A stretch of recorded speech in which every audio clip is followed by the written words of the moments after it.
মদিনায় সেদিন এক অদ্ভুত নীরবতা ছড়িয়ে পড়েছিল, যেন প্রকৃতিও শোকে মগ্ন হয়ে পড়েছিল। আমাদের প্রিয় নবী মুহাম্মদ রাসূলুল্লাহ সাল্লাল্লাহু আলাইহি ওয়াসাল্লামের অসুস্থতার খবর চারিদিকে ছড়িয়ে পড়েছিল। হযরত ফাতেমা রাদিয়াল্লাহু তাআলা আনহা দৌড়ে রাসূল সাল্লাল্লাহু আলাইহি ওয়াসাল্লামের ঘরের দিকে যাচ্ছিলেন। সেদিন আকাশের চাঁদ যেন ক্লান্ত হয়ে গিয়েছিল। সাহাবায়ে কেরাম বসেছিলেন, কারোর চোখে অশ্রু ছিল, কারোর হৃদয়ে পাথরের মতো ভারী হয়ে গিয়েছিল। কেউ কিছু বলছিলেন না, শুধু নীরবে ফুঁপিয়ে ফুঁপিয়ে কাঁদছিলেন।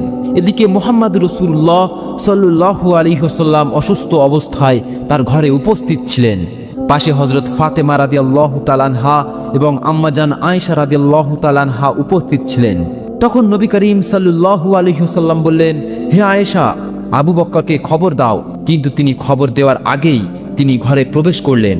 তখন নবী করিম সাল্লাল্লাহু আলাইহি ওয়াসাল্লাম বললেন, হে আবু বকর, আমি তোমার কাছে একটি আমানত রেখে যাচ্ছি, তুমি আমার সাহাবাদের খেয়াল রাখবে। এই কথা চলছিল, হঠাৎ ঘরের পরিবেশ বদলে গেল। এক অদ্ভুত নূরের আলো চারপাশে ছড়িয়ে পড়তে লাগলো। হযরত আয়েশা রাদিয়াল্লাহু তাআলা আনহা বিস্ময়ে এদিকে ওদিকে তাকাতে লাগলেন। ঘরের বাইরে এক সুন্দর ও মহিমান্বিত ব্যক্তি দাঁড়িয়েছিলেন। নবী করিম সাল্লাল্লাহু আলাইহি ওয়াসাল্লাম বললেন, দরজার বাইরে কে দাঁড়িয়ে আছে?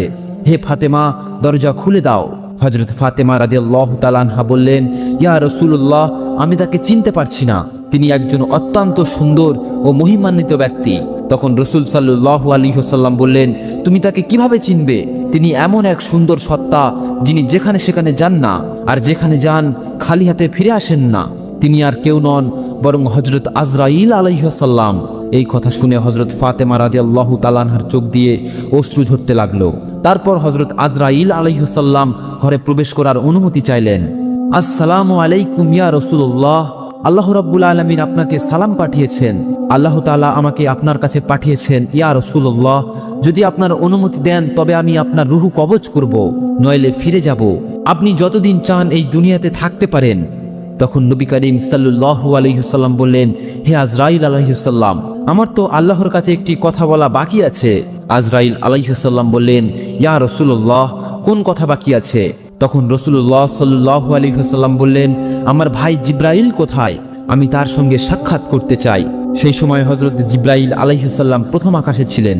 এই কথা শুনে তিনি তৎক্ষণাৎ রাসূল সাল্লাল্লাহু আলাইহি ওয়াসাল্লামের ঘরে প্রবেশ করলেন। ঘরের ভিতরে এক অলৌকিক নূরের আলো ছড়িয়ে পড়ল। সেই নূরের আলোর মাঝে হযরত জিবরাইল আলাইহিস সালাম দাঁড়িয়েছিলেন। তিনি বললেন, ইয়া রাসূলুল্লাহ, হে আল্লাহর নবী, আপনি কেন কাঁদছেন? মুহাম্মদ রাসূলুল্লাহ সাল্লাল্লাহু আলাইহি ওয়াসাল্লাম বললেন, হে ভাই জিবরাইল, আমি কাঁদছি এর কারণ, যখন আমি এই দুনিয়া থেকে চলে যাব তখন আমার গুনাহগার উম্মতের কি হবে? তুমি আমার রবের কাছে গিয়ে এই কথা জেনে এসো। এই কথা শুনে হযরত জিবরাইল আলাইহিস সালাম তৎক্ষণাৎ আল্লাহর আরশের দিকে রওনা দিলেন। আল্লাহ রাব্বুল আলামিন সবকিছু জানতেন, তবু মহান রব্বুল আলামিন হযরত জিবরাইল আলাইহিস সালামকে জিজ্ঞাসা করলেন, হে জিবরাইল, তুমি কেন কাঁদছো? জিবরাইল আলাইহিস সালাম বললেন, হে আমার মহান রব, হে আল্লাহ রাব্বুল আলামিন, আমি তো আপনার প্রিয় হাবিব প্রিয় রসুলের জন্য কাঁদছি, আর আপনার প্রিয় রসুল তার গুনাহগার উম্মতের জন্য কাঁদছেন। তখন আল্লাহ রাব্বুল আলামিন বললেন, হে জিবরাইল, যাও এই সুসংবাদ দিয়ে এসো যে তার কোনো কিছু চিন্তা করার দরকার নেই। আমার প্রিয় হাবিব তার উম্মতের জন্য যেভাবে মহব্বত ও রহম করেন, আল্লাহ তার বান্দাদের উপর তার চেয়ে বেশি দয়ালু। কিয়ামতের দিন আমার প্রিয় হাবিব যতক্ষণ না খুশি হবেন ততক্ষণ তার উম্মতের গুনাহ মাফ হতে থাকবে, আর তারা বিনা হিসাবে জান্নাতে প্রবেশ করবে। এই সুসংবাদ পেয়ে হযরত জিবরাইল আলাইহিস সালাম অত্যন্ত দ্রুততার সঙ্গে রাসূল সাল্লাল্লাহু আলাইহি ওয়াসাল্লামের ঘরে প্রবেশ করলেন। তখন রাসূল সাল্লাল্লাহু আলাইহি ওয়াসাল্লাম বললেন, হে ভাই জিবরাইল, আল্লাহ রাব্বুল আলামিন কি বললেন, আর তুমি কেন কাঁদছো? হযরত জিবরাইল আলাইহিস সালাম বললেন, ইয়া রাসূলুল্লাহ, হে আল্লাহর নবী, আল্লাহ আপনার জন্য অপেক্ষা করছেন। আল্লাহ আপনাকে সুসংবাদ দিয়েছেন, আর আমি তাই কাঁদছি যে আজকের পর আমি আর কখনো আল্লাহর ওহী নিয়ে আসতে পারবো না। আমি এই দুনিয়ায় অনেক নবী রাসূলের কাছে ওহী নিয়ে এসেছি, কিন্তু সবচেয়ে বেশিবার তো আপনার কাছেই এসেছি। আজ আমার হৃদয় অত্যন্ত ভারী। তখন রাসূল সাল্লাল্লাহু আলাইহি ওয়াসাল্লাম ফেরেশতাকে সান্ত্বনা দিলেন এবং তারপর মুহাম্মদ রাসূলুল্লাহ সাল্লাল্লাহু আলাইহি ওয়াসাল্লাম হযরত আজরাইল আলাইহিস সালামকে অনুমতি দিলেন। এরপর হযরত আজরাইল ফেরেশতা প্রথমে তার হাত রাসূলুল্লাহর পবিত্র বুকে রাখলেন। তখন নবী করিম সাল্লাল্লাহু আলাইহি ওয়াসাল্লাম বললেন, হে ভাই আজরাইল, রূহ বের করার যত কষ্ট আছে তা আমাকে দিয়ে দাও, কিন্তু আমার উম্মতকে তা দিও না। তখন হযরত আজরাইল আলাইহিস সালাম বললেন, ইয়া রাসূলুল্লাহ, আপনাকে চিন্তিত হওয়ার কোনো দরকার নেই। আপনার উম্মতের মধ্যে যারা সত্যিকারের ঈমানদার হবে তাদের রূহ এমনভাবে কবজ করা হবে যেন একটি শিশু মায়ের কোলে দুধ পান করতে করতে ঘুমিয়ে পড়ে। এই কথা শুনে রাসূল সাল্লাল্লাহু আলাইহি ওয়াসাল্লাম আশ্বস্ত হলেন। তারপর ধীরে ধীরে অত্যন্ত সম্মান ও শ্রদ্ধার সঙ্গে এই কাজ সম্পূর্ণ হলো এবং রাসূল সাল্লাল্লাহু আলাইহি ওয়াসাল্লামের পবিত্র রূহ আল্লাহর আরশের দিকে নিয়ে যাওয়া হলো। হযরত ফাতেমা রাদিয়াল্লাহু তাআলা আনহা, আম্মা জান আয়েশা রাদিয়াল্লাহু তাআলা আনহা যেন নীরব, স্তব্ধ, বাকরুদ্ধ হয়ে গেলেন। তারপর যেন দুনিয়া থেমে গেল, মদিনার হাওয়া স্থির হয়ে গেল, জমিন কয়েক মুহূর্তের জন্য যেন স্তব্ধ হয়ে গেল, সমস্ত সৃষ্টি কাঁদতে লাগলো। এই খবর দ্রুত পুরো মদিনায় ছড়িয়ে পড়ল। খবর শুনেই প্রতিটি মুসলমানের হৃদয় ভেঙে টুকরো টুকরো হয়ে গেল, তাদের হৃদয় ছিন্ন ভিন্ন হয়ে গেল, জমিন তাদের পায়ের তলা থেকে সরে গেল। রহমতের নবীর আশিক, জীবন ভোরের সাথী ও জান্নিসার সাহাবীরা যারা তাকে নিজের জানের চেয়েও বেশি ভালোবাসতেন, তারা এই খবর শুনে কেউ কেউ বাকরুদ্ধ হয়ে গেলেন, আর কেউ কেউ শিশুদের মতো ফুঁপিয়ে ফুঁপিয়ে কাঁদতে লাগলেন। একজন সাহাবী হযরত আব্দুল্লাহ বিন আনাস রাদিয়াল্লাহু তাআলা আনহু এই খবর শুনে শোকের তীব্রতায় জানের বাজি হারিয়ে ফেললেন।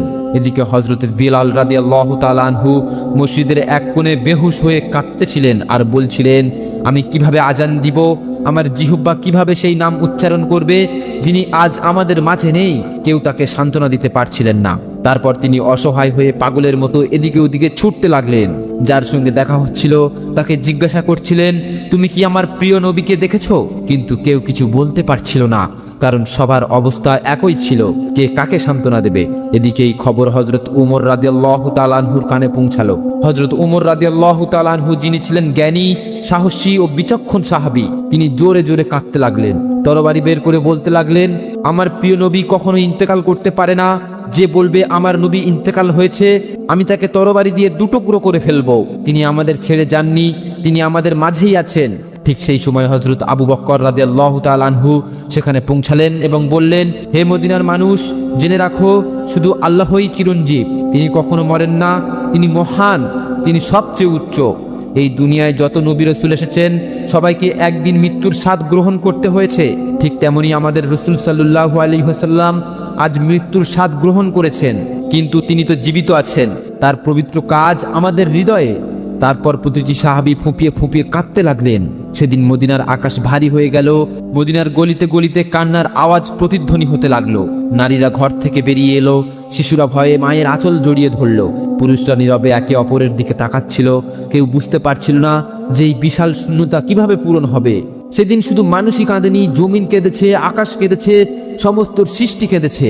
তারপর হযরত আবু বকর রাদিয়াল্লাহু তাআলা আনহু ধীরে ধীরে প্রিয় নবী মুহাম্মদ রাসূলুল্লাহ সাল্লাল্লাহু আলাইহি ওয়াসাল্লামের ঘরের দিকে এগিয়ে গেলেন। ঘরে প্রবেশ করতেই তিনি অনুভব করলেন সেখানে এক সাধারণ শান্তি ছড়িয়ে আছে, যেন জান্নাতের সুগন্ধ সেখানে ভাসছে। সবাই একপাশে দাঁড়িয়ে কাঁদছিল। তিনি বললেন, আজ জমিন থেকে সবচেয়ে দয়ালু মানুষ বিদায় নিয়েছে, আমরা কিভাবে শুধু তার স্মৃতি নিয়ে বাঁচব। তারপর হযরত আবু বকর রাদিয়াল্লাহু তাআলা আনহু রাসূলুল্লাহ সাল্লাল্লাহু আলাইহি ওয়াসাল্লামের পবিত্র মুখ থেকে কাপড় সরিয়ে তাকে মুখে চুমো দিলেন এবং কাঁদতে কাঁদতে বললেন, ইয়া রাসূলুল্লাহ, আমার মা বাবা আপনার উপর কুরবান হোক, আপনার জীবনের মতো আপনার মৃত্যুও পবিত্র। আল্লাহর কসম, আপনার উপর আর কখনো মৃত্যু আসবে না এবং এই মিথ্যা আপনাকে আর কখনো ছুঁতে পারবে না। এরপর হযরত আবু বকর রাদিয়াল্লাহু তাআলা আনহু ঘর থেকে বেরিয়ে মানুষের দিকে মনোযোগ দিলেন। তখন দেখলেন হযরত ওমর ফারুক রাদিয়াল্লাহু তাআলা আনহু গভীর শোকে বিহ্বল, তিনি অস্থিরভাবে হাত পা ছুটছেন। তখন হযরত আবু বকর রাদিয়াল্লাহু তাআলা আনহু নরমভাবে বললেন, হে ভাই উমর, নিজেকে সামলাও, ধৈর্য ধরো।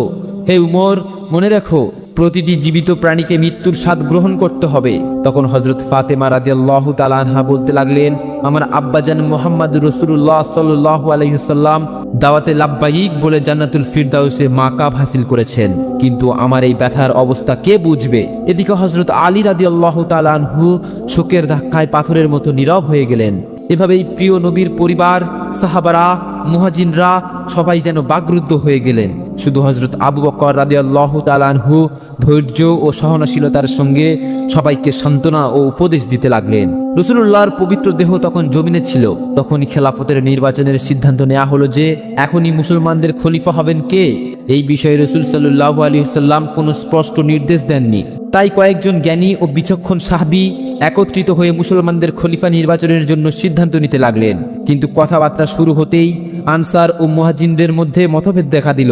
খেলাফতের দাবি উঠতে লাগলো। বেশি মতভেদ যাতে না হয় তাই হযরত উমর রাদিয়াল্লাহু তাআলা আনহু এগিয়ে এলেন এবং বললেন, মুসলমানদের খলিফা হযরত আবু বকর রাদিয়াল্লাহু তাআলা আনহু হবেন। আজ থেকে আমরা আবু বকর রাদিয়াল্লাহু তাআলা আনহুর হাতে বাইয়াত করছি।